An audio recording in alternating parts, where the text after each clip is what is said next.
नमस्कार। श्रीमद् वाल्मीकि रामायण अखंड पाठ में स्वागत है आप सबका। आज हम पढ़ रहे हैं 50 अर्थात 50वां सर्ग उत्तरकांड से ही। आज के सर्ग में है लक्ष्मण और सुमंत की आपस में बातचीत। लौट रहे लक्ष्मण वापस अयोध्या। जितने दुखी लक्ष्मण हैं उतने ही दुखी सुमंत भी हैं। तो चलिए प्रारंभ करते हैं आज का पाठ। दृष्ट्वा तु मैथिलीं सीतामाश्रमे संप्रवेशितां संतापमगमद्घोरं लक्ष्मणो दीनचेतनः अब्रवीच्च महातेजाः सुमन्त्रं मन्त्रसारथिं सीता संतापजं दुःखं पश्य रामस्य सारथे ततो दुःखतरं किं नु राघवस्य भविष्यति पत्नीं शुद्धसमाचारां विसृज्य जनकात्मजां व्यक्तं दैवादहं मन्ये राघवस्य विना भवं वैदेह्या सारथे नित्यं दैवं हि दुरतिक्रमम्। मिथिलेश कुमारी सीता का मुनि के आश्रम में प्रवेश हो गया है। यह देखकर लक्ष्मण मन ही मन बहुत दुखी हुए। उन्हें घोर संताप हुआ। उस समय महातेजस्वी लक्ष्मण मंत्रणा में सहायता देने वाले सारथी सुमंत्र से बोले, सूत देखो तो सही, श्री राम को अभी से सीता जी के विरह जनित संताप का कष्ट भोगना पड़ रहा है। भला श्री रघुनाथ जी को इससे बढ़कर दुख क्या होगा कि उन्हें अपनी पवित्र आचरण वाली धर्म पत्नी जनक किशोरी सीता का परित्याग करना पड़ा।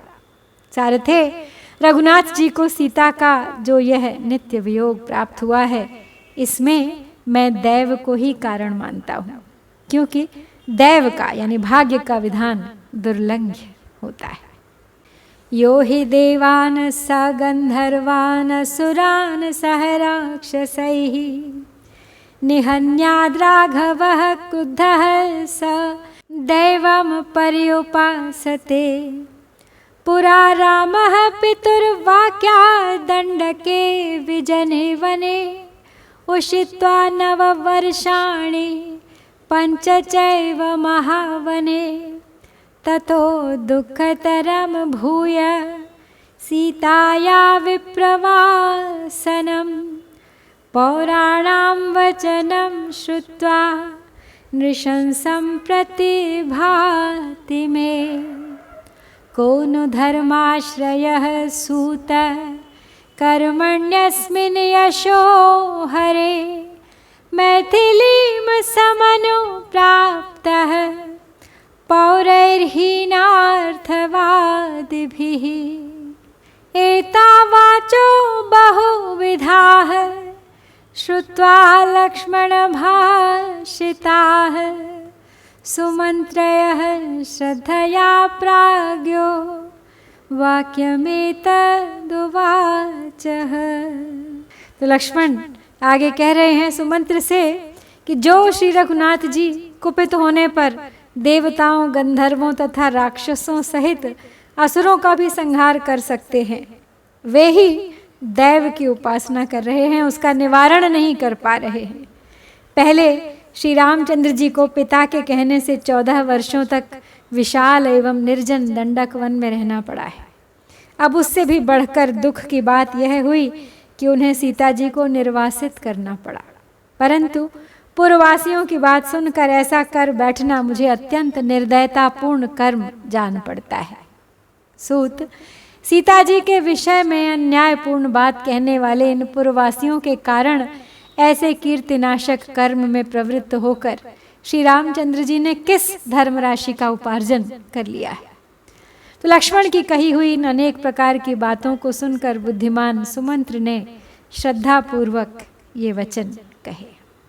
न संतापस्त्वया कार्यः सौमित्रे मैथिलीं प्रति दृष्टमेतत् पुरा विप्रैः पितुस्ते लक्ष्मणाग्रतः भविष्यति दृढं रामो दुःखप्रायो विसौख्यभाक् प्राप्स्यते च महाबाहुर्विप्रयोगं प्रियैर्द्रुतं त्वां चैव मैथिलीं चैव शत्रुघ्नभरतौ तथा स त्यजिष्यति धर्मात्मा कालेन महता महान् इदं त्वयि न वक्तव्यं सौमित्रे भरते अपि वा राज्ञा वो व्याहृतं वाक्यं दुर्वासा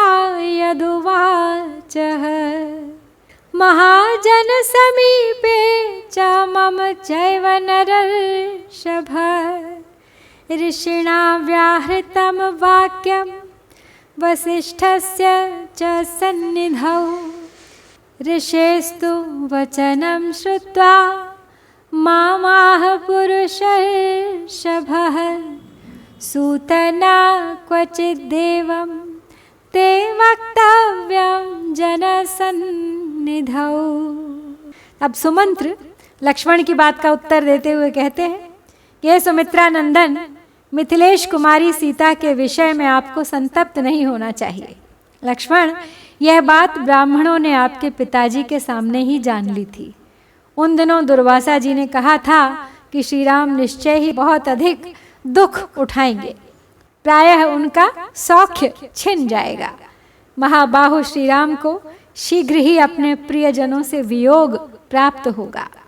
सुमित्रा कुमार, धर्मात्मा महापुरुष श्री राम दीर्घकाल बीतते बीतते तुमको, मिथिलेश कुमारी को तथा भरत और शत्रुघ्न को भी त्याग देंगे। दुर्वासा ने जो बात कही थी उसे महाराज दशरथ ने तुमसे, शत्रुघ्न से और भरत से भी कहने की मनाही कर दी थी। नरश्रेष्ठ, दुर्वासा मुनि ने बहुत बड़े जन समुदाय के समीप मेरे समक्ष तथा महर्षि वशिष्ठ के निकट वह बात कही थी।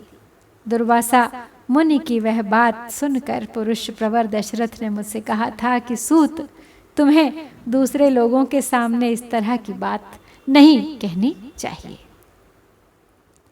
तस्याहं लोकपालस्य वाक्यं तत्सु समाहितः नैव जात्वनृतं कुर्यामिति मे सौम्य दर्शनम् सर्वथैव न वक्तव्यं मया सौम्य तवाग्रतः यदि ते श्रवणे श्रद्धा श्रूयतां रघुनन्दन यद्यप्यहं नरेन्द्रेण रहस्यं श्रावितं पुरा तथाप्युदाहरिष्यामि दैवं हि दुरतिक्रमम् येनेदमीदृशं प्राप्तं दुःखं शोकसमन्वितं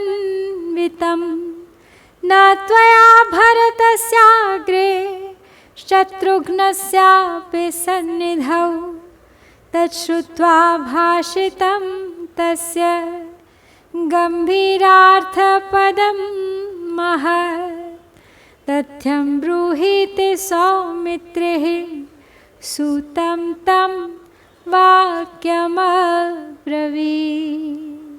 तो सुमंत्र आगे कहते हैं लक्ष्मण से कि सौम्य, उन लोकपाल दशरथ के उस वाक्य को मैं झूठा ना करूं, यह मेरा संकल्प है। इसके लिए मैं सदा सावधान रहता हूँ। हे सौम्य रघुनंदन, यदि यह बात यद्यपि मुझे आपके सामने सर्वथा ही नहीं कहनी चाहिए, तथापि यदि आपके मन में यह सुनने के लिए श्रद्धा उत्सुकता हो तो सुनिए। यद्यपि पूर्व काल में महाराज ने इस रहस्य को दूसरों पर प्रकट न करने के लिए आदेश दिया था, तथापि आज मैं वह बात कहूँगा जिससे यह दुख और शोक प्राप्त हुआ है। भैया, तुम्हें भी भरत और शत्रुघ्न के सामने यह बात नहीं कहनी चाहिए। तो सुमंत्र का यह गंभीर भाषण सुनकर सुमित्रा कुमार लक्ष्मण ने कहा, सुमंत्र जी, जो सच्ची बात हो उसे आप अवश्य कहिए, मैं उसे सुनने और स्वीकारने के लिए तैयार हूँ। तो लक्ष्मण और सुमंत्र के बीच बातचीत चल रही है और यहाँ पर हम श्री वाल्मीकि निर्मित आर्ष रामायण आदि काव्य के उत्तरकांड में 50वां सर्ग पूरा करते हैं। इत्यार्षे श्रीमद् रामायणे वाल्मीकिये आदि काव्ये उत्तरकांडे 50 सर्गः। ओम श्री सीतारामचंद्राभ्याम